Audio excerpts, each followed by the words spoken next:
Hey, everybody, it's Eddie from Tokyo. This is your cryptocurrency update from Japan.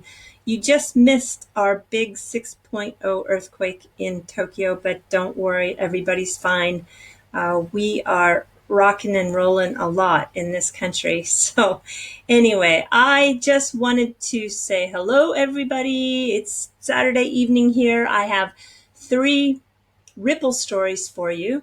I have a shout out to the community, and you'll understand why shortly. And then I want to share with you some trends that are happening in cryptocurrency in Japan. And then after that, I have a fluff story for those of you who want to stick around. First, Western Union. Patent eyes cryptocurrency for secure transfer system.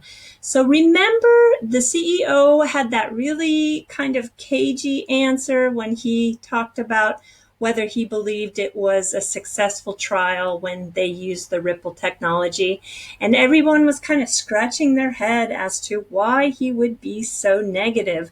Well, with the current story in regards to the filing of some documents that appeared on the U.S. Patent and Trademark Office on Thursday, it now seems to be very clear that they are building their own platform to increase the security of electronic payments.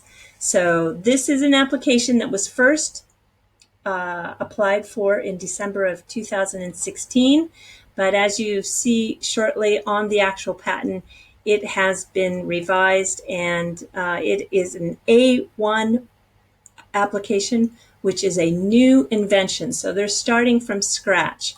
So this is the part I want you to hear. So among other things, Western Union's proposed system, this newly proposed platform, uses biometric verification, such to ensure that senders authorize all transactions. This verification may come in the form of a fingerprint scan, a user voice sample, or retinal scan. Okay?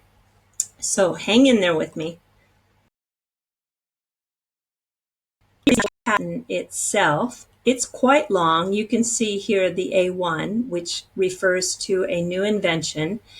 This is the date. Now, it has just one inventor's name, and his name is Anand Bajoria. He is, when we look on his LinkedIn page, he has a title of product manager with Western Union. Prior to working at Western Union, he was at Infosys as a consultant with Bank of America. And then prior to that, he looks like he was at an engineering college, and he is now also currently leading the Omni-channel, which is part of the Western Union's mobile app project. So it's kind of funny. You know, I used to work for a gentleman down in Los Angeles, and whenever he had somebody coming in close as a competitor, he would go and find out who the lead people were, or that lead person, and then he would go make them an offer they couldn't refuse, and then he would basically recruit those competitors' workers, or key people, if you will, and then he left his competition totally in disarray because they would lose the people behind the projects. So I'm not saying, but I'm just saying, some people in the art of war, some things are all fair.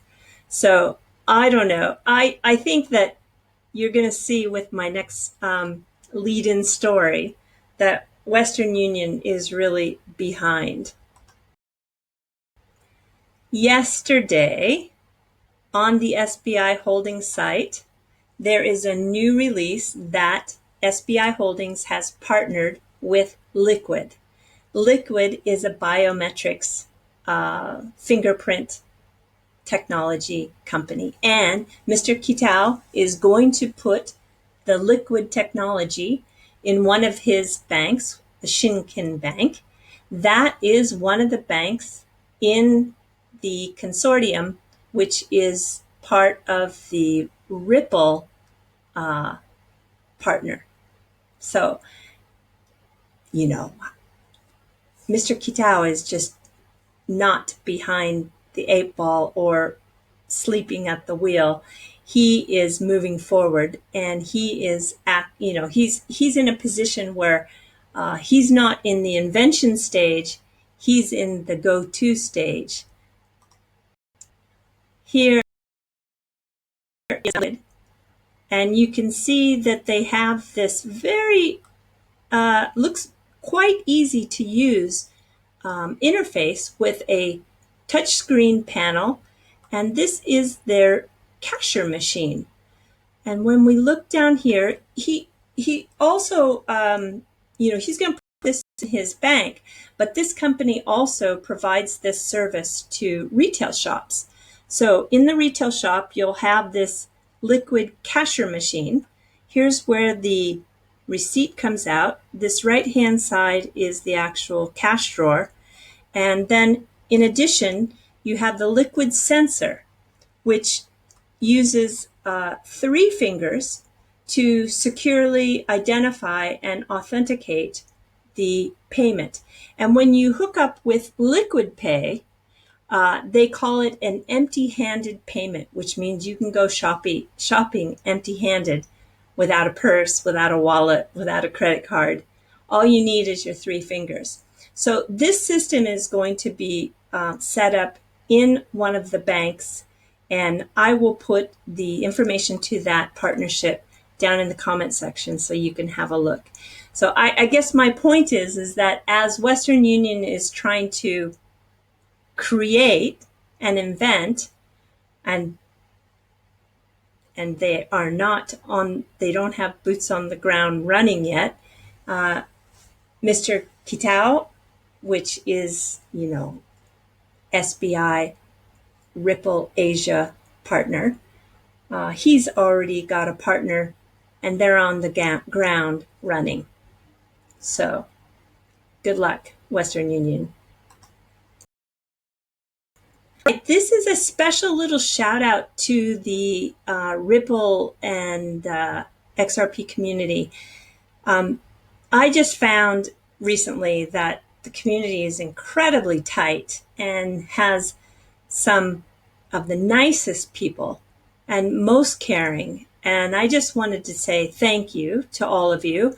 And when I was out looking for a story to bring you today, I found this great article about Ripple or Swift, which of the two should be adopted as a solution.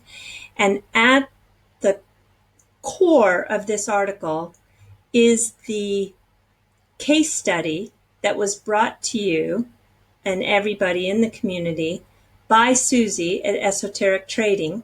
She did a fabulous job to present the case in actually 4 different cases she used as examples to illustrate that Ripple is by far a superior solution. So I just wanted to say all of you Ripplers are fantastic. And Susie, congratulations for having this great coverage and bringing this information to everybody. It's fantastic.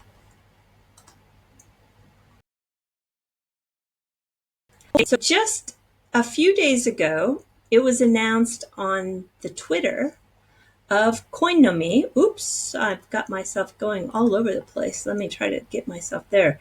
It was announced that the XRP has 3 new trading pairs that went live on July 4th. And Coinomi has Litecoin, Digibyte, and BCH as pairing partners. Interesting, huh? So you wonder, well, gosh, what is happening? We hear a lot of news about India trying to ban cryptocurrency, but I want to show you what they're doing to get around that. Here is one example. So CoinDelta has just announced a peer-to-peer cryptocurrency trading exchange platform, and they call it Flux. And that is how they're getting around this. So the exchanges in India are functioning as an escrow. So the trading can still take place, but it's being marketed and put out there as a peer-to-peer platform. And that's how they're doing it. And in this particular case, CoinDelta FLUX, yeah, they claim they are a peer-to-peer network that is completely built for traders and investors. And the platform allows investors to trade digital assets with the best possible experience.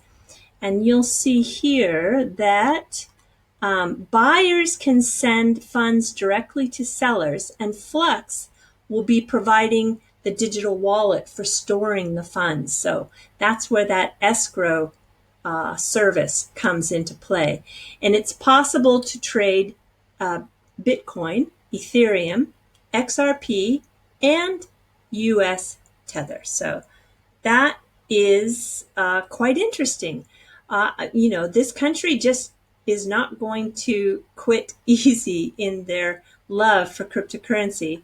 And where there's a will, there is a way. All right, here is something quite interesting. There's, of course, a lot of boom going on in crypto mining. And cryptocurrency mining comes to Japan's countryside. So cheap electricity subsidies draw Tokyo startup and young IT talent. Well, this picture is the actual picture of the technician working on servers at a company called Alt Designs, and they are a mining operation, and they're set up in a former lace factory. Yeah, so they're in a city called Fukui. Fukui is on the backside of Japan, that's on the coast, and it faces the Sea of Japan. So if you look geographically, and I'll take you to a map shortly, they face Korea, and it's quite different climate. They get a lot of snow in the winter.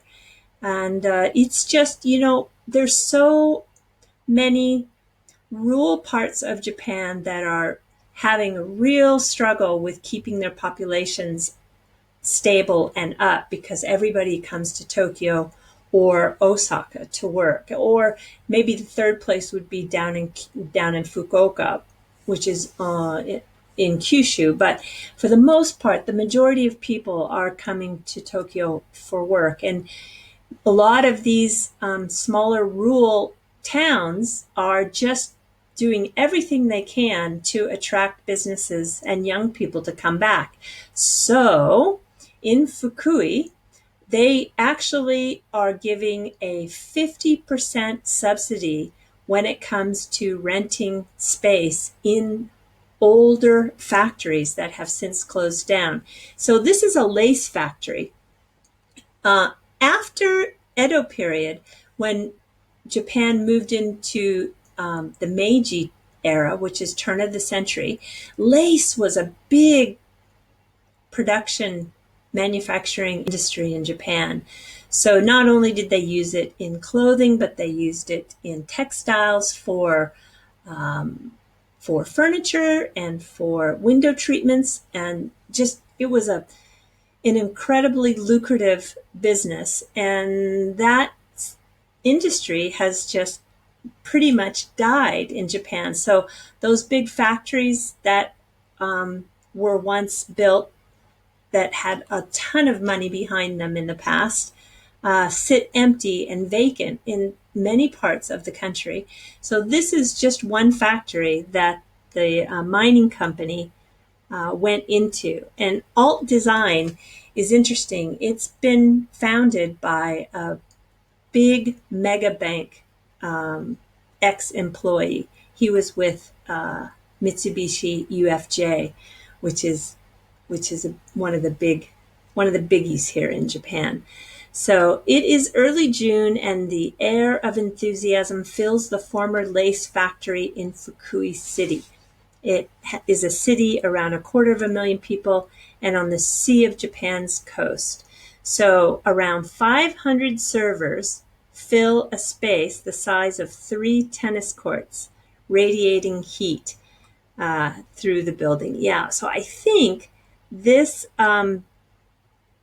this mining setup, I think they're really into Ethereum. The company has about 10 workers and they install and manage the equipment. In theory, the servers should generate about 200 Ethereum coins a month, or 86,000 US dollars. Yeah, they are generating a lot of electricity, equal to about 2,600 households. Oh man, I can't imagine the size of that bill. So anyway, the Fujise, which is the founder, is confident that alt design can survive in Fukui. Electricity pricing is still somewhat higher here than overseas, but there's a demand for an agile company like us and to actually be able to see the people running the operation, he is quoted as saying. So yeah, I think, and then just north of them, DMM is another big exchange and mining company. They are, well, let's see, they're mining in Kanazawa, which is just north of Fukui. So here comes your fluff story, okay? Let's take a look at Fukui. Here you see on the map, this is Tokyo, and this is Tokyo Bay. Tokyo has two international airports. There's Haneda and Narita. I just had somebody leave a comment in the comment section a couple days ago about how when they came to Narita, they were so disappointed that they were so far from Tokyo and they were not able to see the city while they came through. So if you do come on a short stopover or don't have a lot of time, fly into Haneda, because then you're just minutes away from Tokyo. So you can take two different Shinkansen, which are the bullet trains, over to Fukui. And you can see this is Fukui here. So it's literally just straight shot east of Tokyo. Here is Kanazawa, which I talked about, where DMM is. And then you're so close when you're in Fukui, you're so close to go to Kyoto, which, I don't know, if you come to Tokyo, if there's one place you really also need to see, that would be Kyoto. So, all right, let's take a look at Fukui.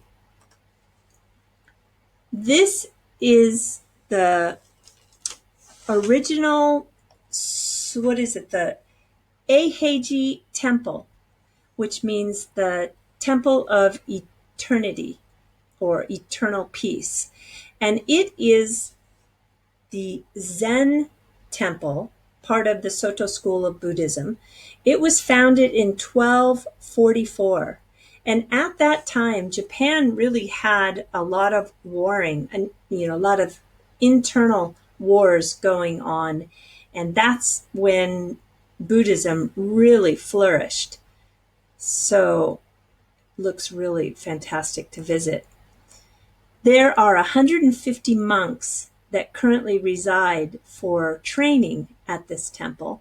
And the interesting thing is that you can actually stay at this temple and participate in their Zen readings and also in Zazen meditation. And Zazen meditation is the type of meditation that you do when you sit. It's actually very comfortable to meditate because you use a big kind of pillow cushion underneath you to meditate. And if you want, you can make arrangements to stay overnight and meals will be provided. This is another picture of one of the gates that are on the premises. There are 70 buildings on this particular temple ground, and they do have some strict rules, one of which is you cannot take pictures of the monks. But I want to tell you about somebody who is most famous.